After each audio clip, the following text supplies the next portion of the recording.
Executing Technology Acquisition by Arturo B. Maravilla Jr., Aspen University, CIS 605, Customers, Markets, and Technology, Dr. Michael Jones, March 20, 2023.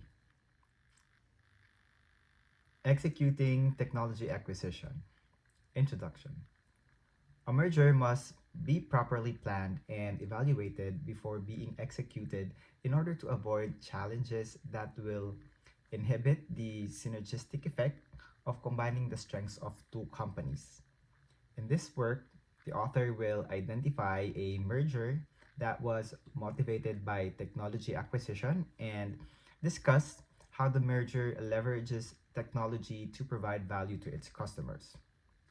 The author will also discuss the advantages of the merged organization and how it is more competitive in their industry.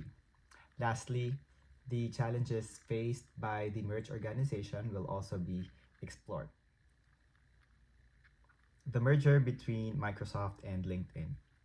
So one of the biggest acquisition moments in history of technology is the merger of Microsoft and LinkedIn. So according to Sing 2022, back in 2016, the company of Microsoft obtained the biggest and most valued for professional network in the world, LinkedIn, for $196 each share in an all-cash deal which is esteemed at 26.2 billion. And for us, in order to realize how big of a deal this was, it is necessary to take a closer look on each company that is involved in this merger. So first, Microsoft, as stated by Cowling 2016, it is an American multinational computer technology organization which was founded by Paul Allen and a Harvard College dropout, Bill Gates. Also, it is among the most profitable corporations worldwide. Right now, Microsoft is involved in the creation, licensing, and maintenance of a variety of software offerings and services that address various needs. The business side of Microsoft, however, has was where it got the majority of its profits and its main advantages. And despite the fact that the corporation was aware of their significant consumer market presence as a result of technological advancement. And meanwhile, LinkedIn, it is a social network, just like Facebook, Instagram, Twitter, and a handful of other platforms. But however, unlike most social networks, LinkedIn is a professional network platform with the aim of facilitating business contacts, resume sharing, and job search.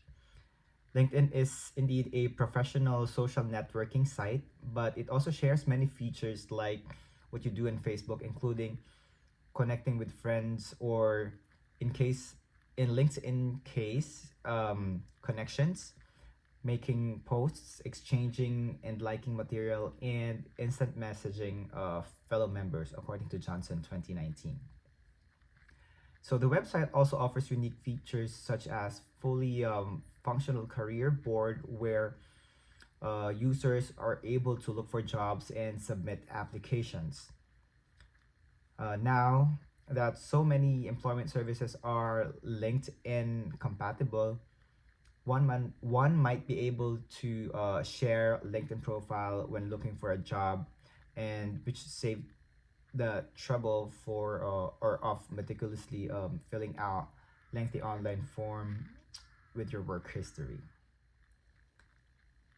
So how the merger leverages technology.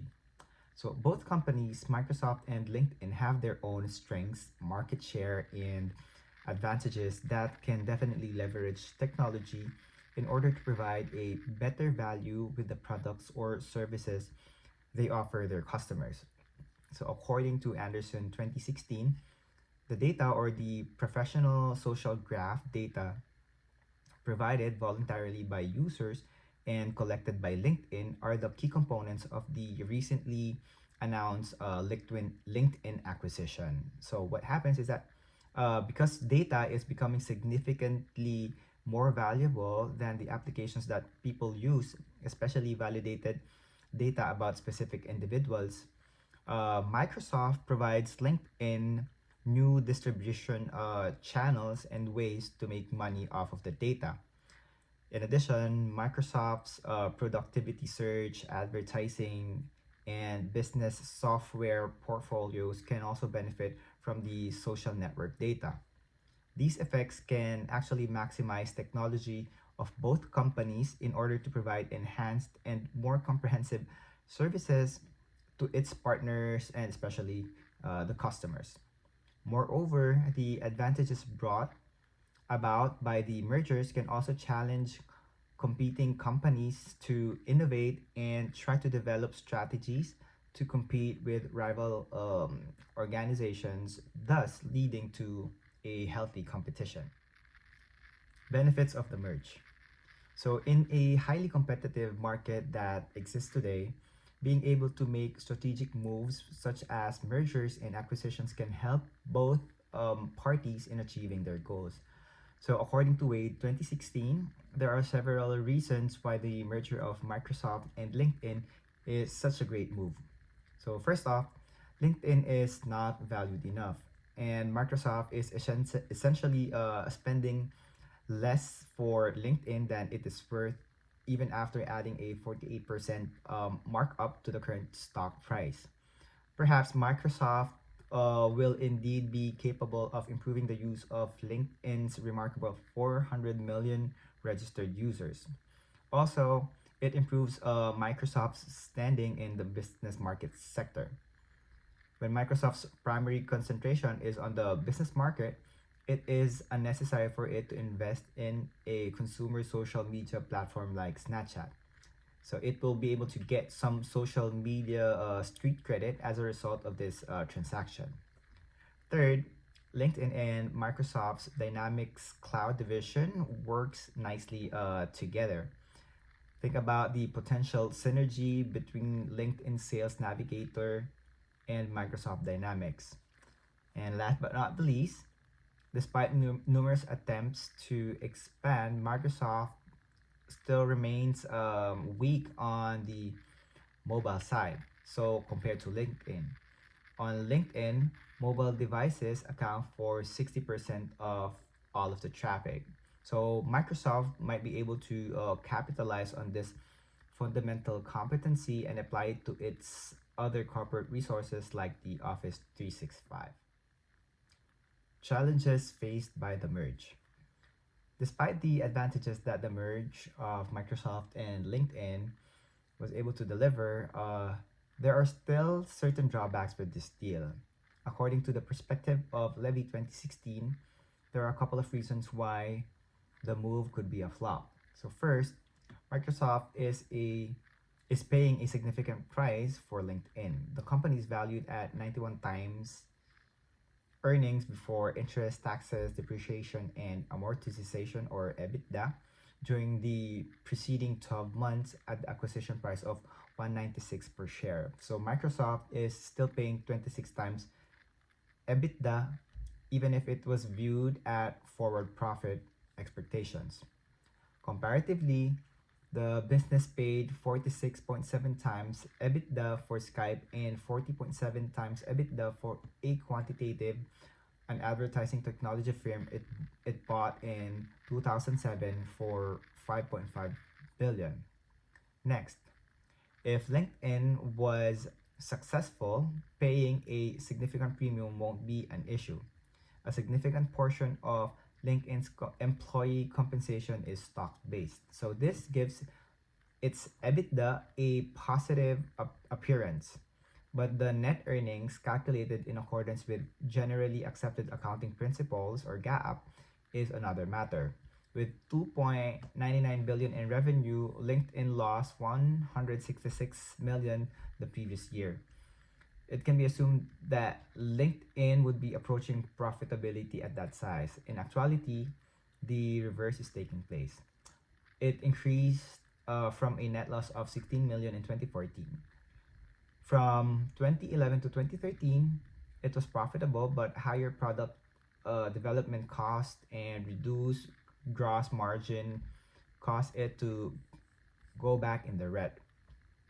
So while the larger Facebook is predicted to continue to grow significantly in terms of revenue growth, LinkedIn's revenue growth in 2016 is anticipated to slow down. Lastly, there is no clear roadmap for just how Microsoft can succeed in leveraging LinkedIn to improve its cloud corporate software, despite the fact that the many experts are pointing to this potential. Despite all the discussions about how the two businesses may collaborate, Microsoft's CEO's memo on the merger still lacked specific examples. And for big mergers like this, especially for international companies like Microsoft and LinkedIn, other issues may continue to arise. So, on a global scale, managing personnel who are located all over the world is another difficulty faced by multinational corporations. It can also be challenging to accommodate differences in various levels of technology access and dependency while attempting to work as a team, apart from taking into consideration time zones, language difficulties, and cultural variations. Lastly, because business is influenced by politics, regulations, laws, and ties between nations, it does not operate in a vacuum. So it's critical for companies to regularly monitor news regarding the nations in which business is conducted, because those ties might be incredibly intricate. In addition, political leaders and the nations where the businesses are running, the political leaders' choices have an impact on a number of things, including the taxation, labor rules, the cost of raw materials, transportation and infrastructure, educational systems, and more. Conclusion. In summary, one of the biggest acquisition moments in history of technology is the merger of Microsoft and LinkedIn. Back in 2016, Microsoft obtained LinkedIn, the biggest and most valued professional network in the world. Microsoft is a huge software company involved in the creation, licensing, and maintenance of a variety of software offering services that address various needs. Meanwhile, LinkedIn is a professional networking platform with the aim of facilitating business contacts, resume sharing, and job search. So both companies, Microsoft and LinkedIn, have their own strengths, market share, and advantages that can clearly leverage technology in order to provide a better value with the products or services that they offer customers. Data is becoming significantly more valuable than the applications that people use. So the amount of data that LinkedIn has and the productivity, search, advertising, um, and business software portfolios of Microsoft can maximize technology of both companies in order to provide enhanced and um, more comprehensive services to its partners and customers. Meanwhile, there are also several reasons why the merger of Microsoft and LinkedIn is a great move, including the expansion of each company's network and business portfolio and the enhancements of their services. However, despite the advantages of the merge between Microsoft and LinkedIn, the LinkedIn delivers, there are also still certain drawbacks within this deal. Thank you for watching my presentation.